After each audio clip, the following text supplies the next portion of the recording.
Ariko ngo baraza kugusohora. Yego. Gukora amasuku nyine. Nashoje.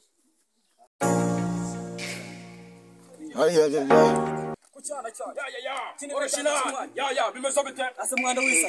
Ziko tugiye kwa hake bakita. Ni kwa sobo kwe ni data kwa data bukwe ba. Yes ayi. Ubu ngubu twagiye mwana. Tugere ahubwo subiriyo. Umvase. Mbanze ndebe muri izi. Banze nyine tugere ibinyamafaranga byanjye. Tugende tujye kureba nyine.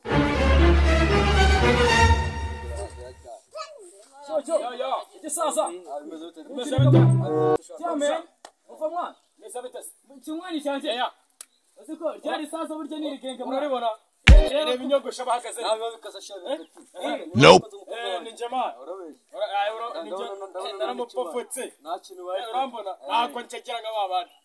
Iki mwana twigendere sheje sasa. Iki mwana twigendere. Iki mwana. Ibihumbi ijana. Kirakamwa.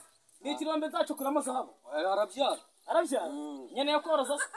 Uyo ukeneye abana. Ntabwo nyeneye koroza mushuti wa. Yambwira icyanda gukubita inote y'iki. Ya kibiri. Ni makeya. Cyanga gukubita umwana nk'imanukira.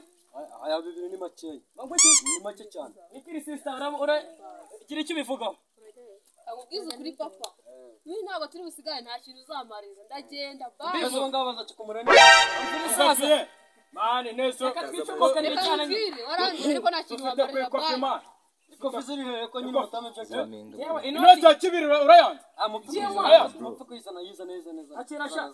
Amatelefone ndakohereza kuri momo. Sana nyine shiraho ndakubwira nomero na 0713 kangahe? Ndika. Nanditse byashoje igisaza. Icyana. Fata icyana. Mupfa kugenda sha. Abapfa bafite ishawa gisaza.